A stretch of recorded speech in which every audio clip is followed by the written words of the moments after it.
Hello everyone, I hope you are doing well. This is the 53rd video in the Learning and Evolving from Past Practitioner series, a video series that aims to introduce important historical figures in the internal style of martial art and Shudao practice. When people discuss China's earliest martial arts education and promotion institution supported by the central government, the first organization that comes to mind is the Central Martial Arts Research Institute, or 中央国术研究馆, founded in 1928 and later renamed the Central Martial Arts Academy, or 中央国术馆. One of its principal founders, Li Jinglin, and the Wudang Sword, or Wudang Jian, which he promoted, are familiar subjects to virtually every martial artist. I have touched on the Central Martial Arts Academy in previous episode, and I have also briefly introduced Li Jinglin before. Today, however, I will provide more detailed information about him specifically.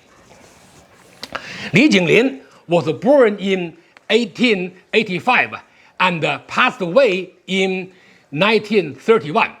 His courtesy name was Fang Chen. He was from Zhaoqiang County, Hebei Province, and graduated from the Baoding Army Officers Command School, or Baoding 陆军军官指挥学校. In particular, beginning in 1924, he served in Tianjin as the commander of Hebei Province Army, or 河北省保安司令, while also acting as the provincial governor. Later on, he suffered defeat in political and military struggles, after which he withdrew from military and political life.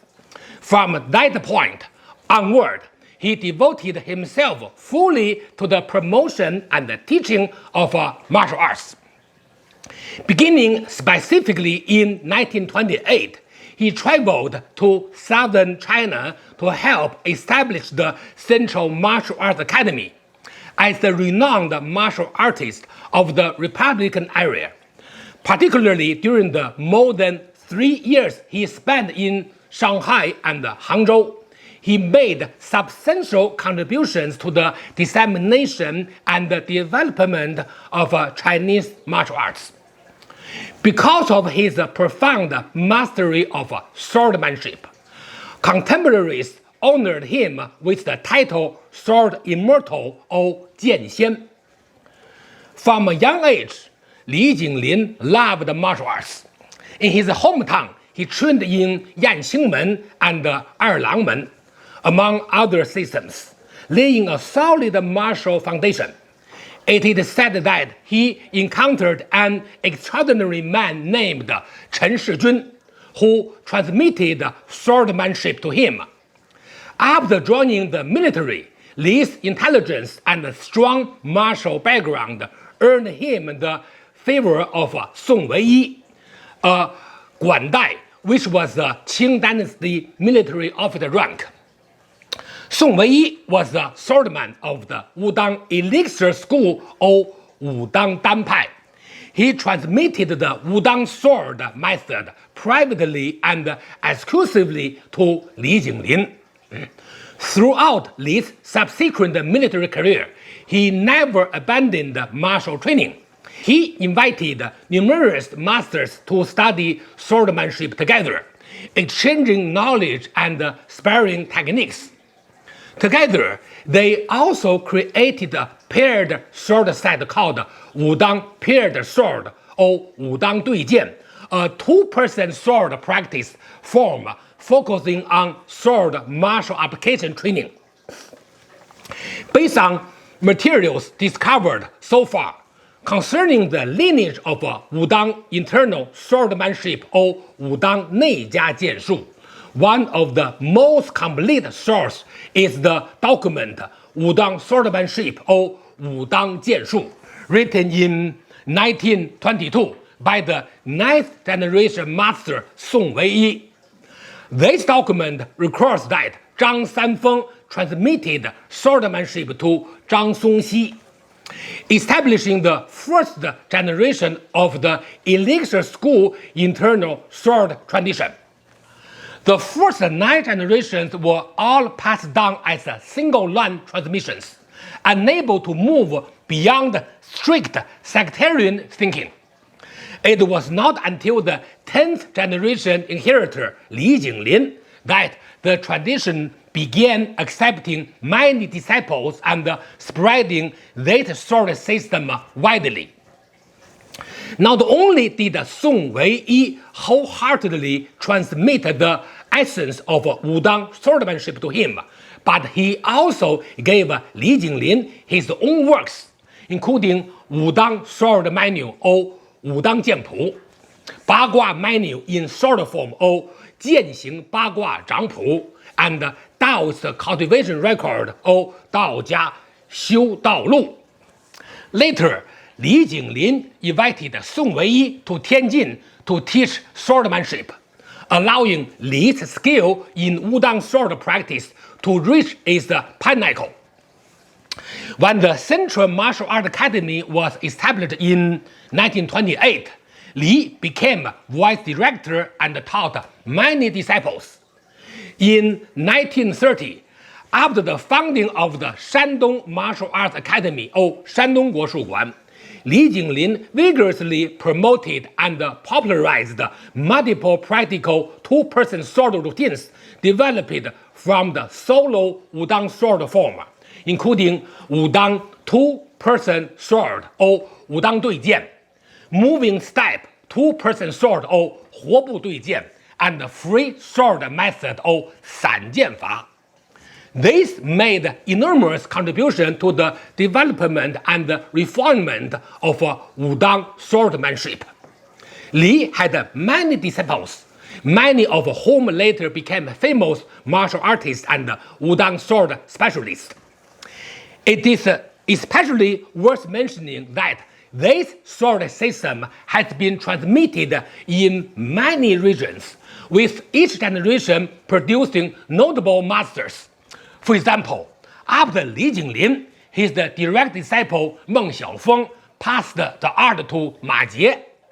As the 12th generation leader of the Wudang elixir school sword tradition or Wudang Danpai Jianfa, Ma Jie taught many students in his lifetime and made numerous contributions. Later, the Wudang sword practiced on Wudang Mountain was first transmitted there by Ma Jie around the 1980s. Ma Jie was from Tianjin.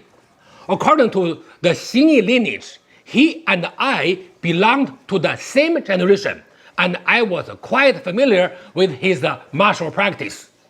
There is an interview on the DAOI channel with 2 of his disciples in the US. The link is in the description. Ma Jie explained to me that the core principle of this style is following the momentum and borrowing force, stepping into emptiness and exploiting openness, or 顺势借力, 导虚成息, emphasizing overcoming hardness with softness and winning through skill and ingenuity.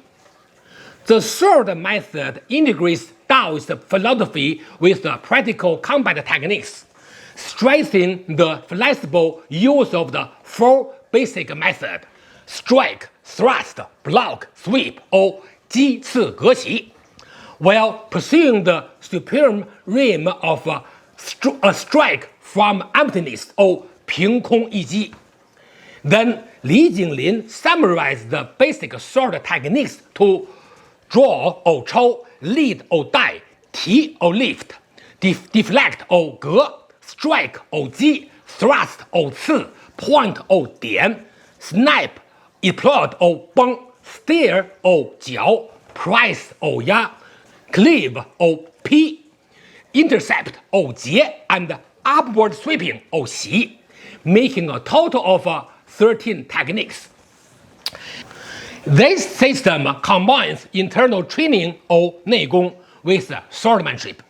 For example, internal cultivation is divided into two stages: nourishing essence and storing sharpness, or 养精蓄锐, and focusing spirit and resolute courage, or 凝神益勇.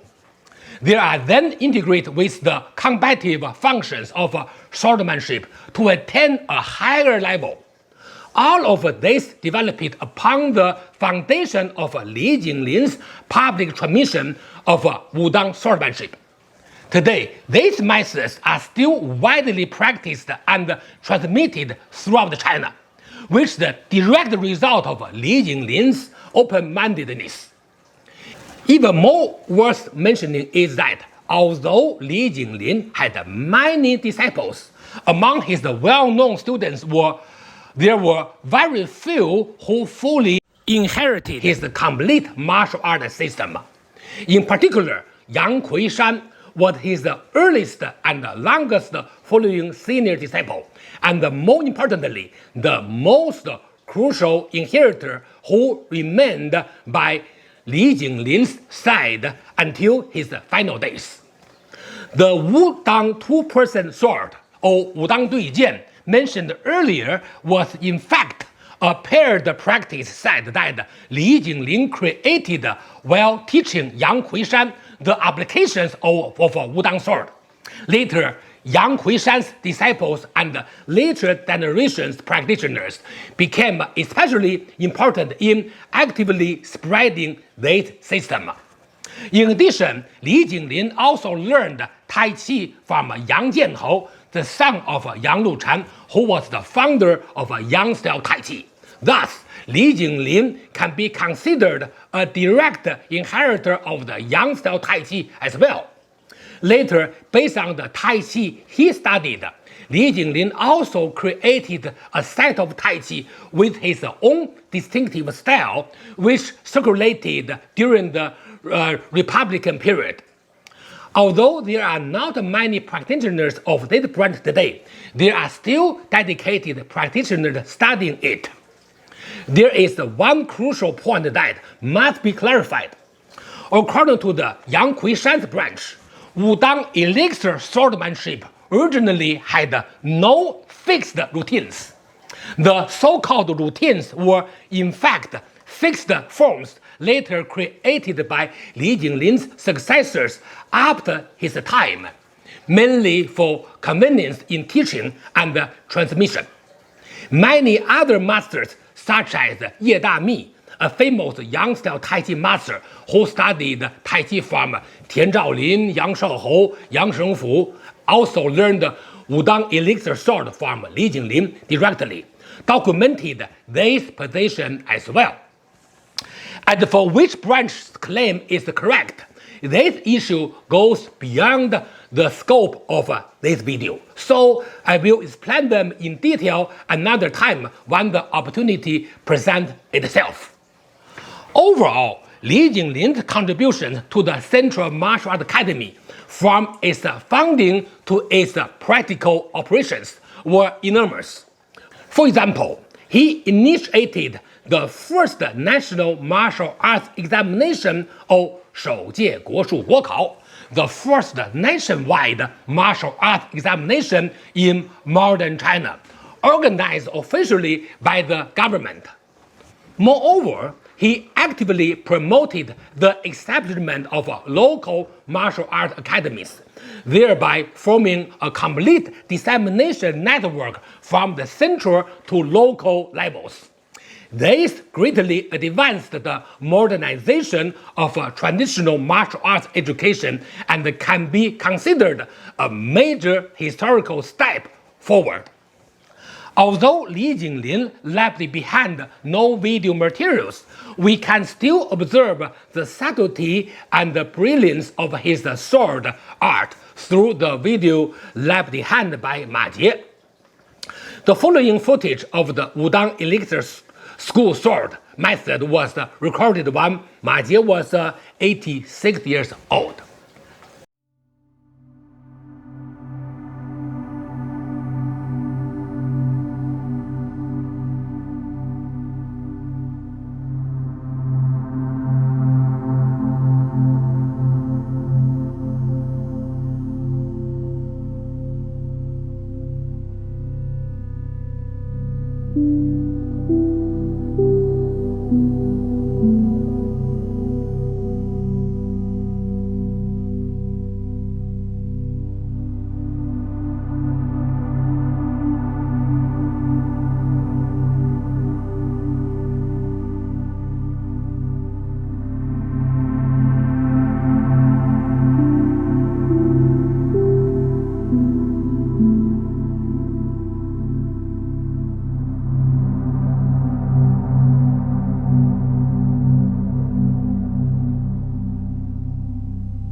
So that was Li Jinglin.